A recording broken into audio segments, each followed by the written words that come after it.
वसईच्या उमेळमान परिसरातून अत्यंत धक्कादायक घटना समोर आली आहे. अवघ्या 19 वर्षाच्या सानिया शोएब खान या नवविवाहितेनं गळफास घेऊन जीवनयात्रा संपवली.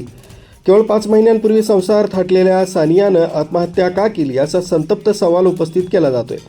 सानियानं आत्महत्येपूर्वी भावाला फोन करून आपल्याला सासरी प्रचंड त्रास दिला जात असल्याचं सांगितलं होतं. बहिणीच्या आवाजातील ती भीती आणि वेदना कुटुंबाला काही समजायच्या आतच सासरच्या मंडळींना फोन आला की तुमच्या बहिणीला घेऊन जा. मात्र दुर्दैवानं माहेरची माणसं पोहोचण्यापूर्वीच सानियानं जगाचा निरोप घेतला. सानियाच्या माहेरच्यांनी सासरच्या मंडळींवर छळाचा गंभीर आरोप केलाय.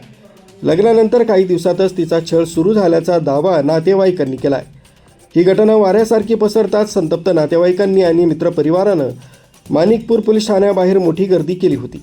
आरोपींना अटक करा अशी मागणी करत जोरदार घोषणाबाजी करण्यात आली. त्यामुळे पोलीस ठाण्याचा परिसर काही काळ तणावपूर्ण झाला होता. सध्या पोलिसांनी या प्रकरणी आकस्मिक मृत्यूची नोंद केली असून अधिक तपास सुरू आहे.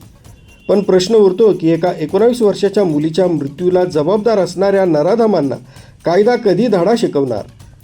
5 महिन्यांच्या सुखी संसाराचं स्वप्न पाहणाऱ्या सानियाच्या मृत्यूनं संपूर्ण वसई परिसर सुन्न झालाय. आता सर्वांचं लक्ष पोलिसांच्या तपासाकडे आणि सासरच्यांवर होणाऱ्या कारवाईकडे लागलंय. आरबी न्यूजसाठी मलिक शेख, मोखाडा.